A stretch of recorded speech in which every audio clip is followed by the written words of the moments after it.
ভরা সূর্য তারা বিশ্ব ভরা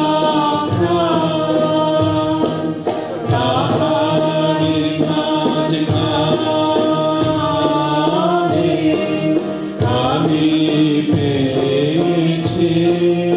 আমি পেয়েছি মোর স্থান বিষয়ে তাই জাগে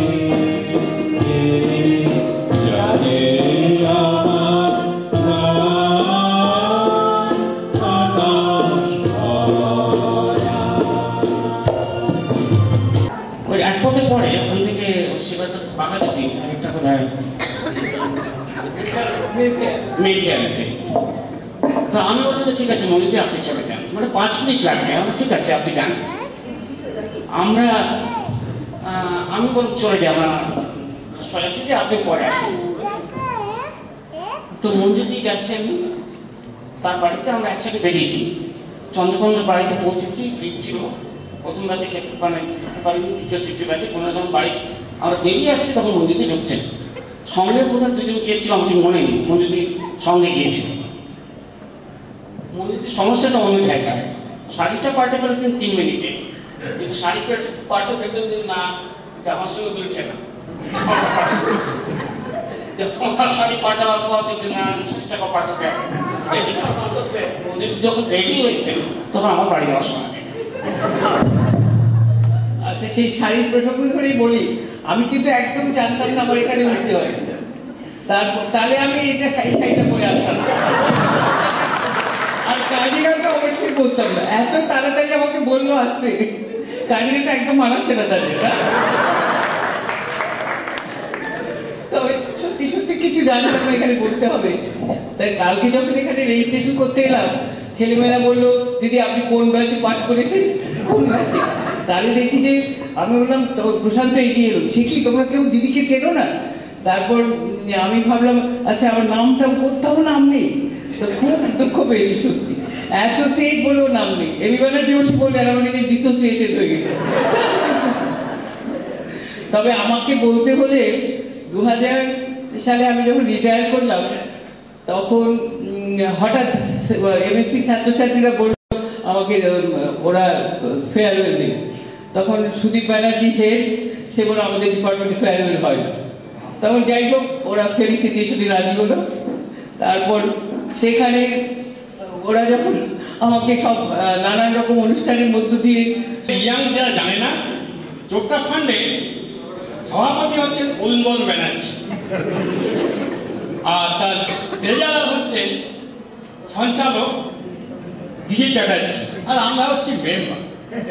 এখন চোপড়া ফান্ডটা মানে বলে দিচ্ছি। প্রথম হচ্ছে টাকাটা জেনারেট করতে হবে, আমরা কেউ কন্ট্রিবিউট করবো না। যদি কেউ কোনো জায়গা থেকে টাকা বিনা পরিশ্রমে পেয়ে থাকে, সেখান থেকে টাকাটা আদায় করতে হবে। বিনা পরিশ্রম কেমন? যেমন হয়তো আমি একটা কোনো স্কলার সিলেকশনে গেলাম, সেখানে 100 টাকা পেলাম। আমাদের নিয়ম হচ্ছে, অলিখিত নিয়ম, চোপড়া ফান্ডে 50 টাকা দিতে হবে। তা এই টাকাটা দিতে যখন হিসাব চাই, আমরা ভাবছি নিশ্চয় ট্রেজারার কিছু টাকা মারছি। ট্রেজারার থেকে সবসময় জানি না কেন যা ভাবছি যে আজকে হচ্ছে 800 টাকা হয়েছে, নিশ্চয়ই ট্রেজারার মেরে 600 টাকা করে দেবে। দেখি ট্রেজারার স্যার কত আছে, না স্যার হয়তো 1000 টাকা আছে। ও মিটার করিয়াছি নামকরণ, আমরা সাহেব সঙ্গে কোটি, আমরা মিস্টার নামে রটি। যদি সাহেব না বলে বাবু কেহ বলে, মনে মনে ভারী চটি।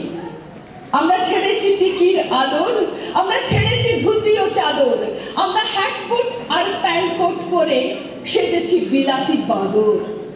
আমরা বিলিতি ধরনে হাসি, আমরা ফরাসি ধরনে কাশি, আমরা পাথক করিয়া সিগারেট খেতে, তবু চেষ্টার ত্রুটি নেই, ভিনোলিয়া মাখি রোজ গাদা গাদা। আমরা দিনের কর্তা ঘটায়, দেশে কংগ্রেস আদি ঘটায়। আমাদের সাহেব যদিও দেবতা, তবু এই সাহেবগুলোই চটাই। আমরা সাহেবী রকমে হাঁটি, স্পিচ দেই ইংরেজি খাঁটি, কিন্তু বিপদেতে দিই বাঙালির মতো চম্পট পরিবার। আমি একটা কথা না জাস্ট কথা মনে পড়লো, আসার সময় হঠাৎ খুব কষ্ট হয়েছিল। প্রফেসর জিসি চ্যাটার্জি মারা যাওয়ার ঘটনা আমি পরশু দিন জানতে পারি। সুভাষ বসুর একটা সেমিনার ছিল আইএসএফ, সেখান থেকে জানতে পারি। তবে একটা ঘটনা মনে পড়ে গেল, অনেক মজা। অমিয় দাস শিক্ষার্থী এসে মনে পড়লো এই জন্য সুব্রত হালদার অরুণার ঘটনা। তা প্রফেসর জিসি চ্যাটার্জি, আমি তখন বাইচান্স স্টুডেন্টে তখন পিএইচডি করছি। একটু বাথরুমে দেখা হয়েছে, গেছি দুজনে। প্রফেসর চ্যাটার্জি বলছেন, সুব্রত আমার না ঘাড়ে ব্যথা, আমি কী করবো স্যার? কী করা যাবে তো? মেসেজ করে সেরে যাবে। তুমি জানো কী করে কমবে? হ্যাঁ, মেসেজ করলেই কমবে। তুমি আমাকে দেখিয়ে দেবে, আমি তো এখানেও দেখাতে পারবো না, ঘরে গিয়ে দেখাতে পারি। তা ঘরে গিয়ে শেষে অরুণা বসছে উল্টো দিকে। তা আমি আমার তখন এক্সপেরিমেন্ট চলতে আমার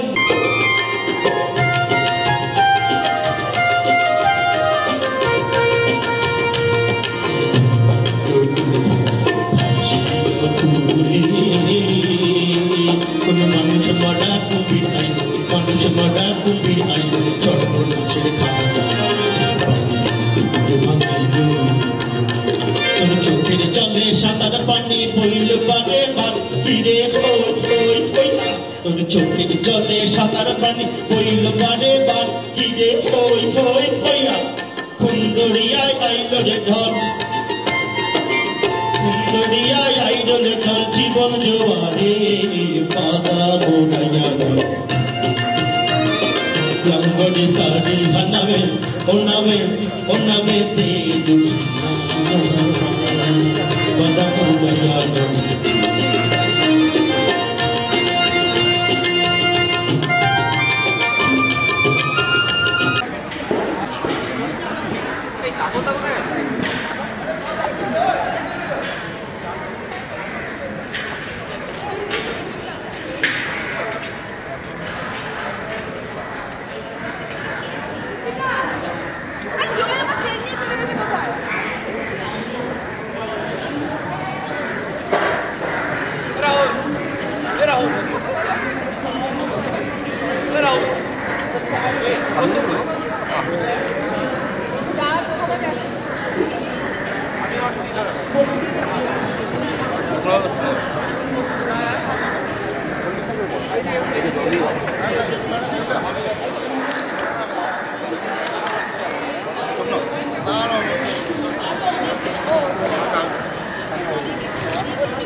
চিনি ছাড়া আছে তো?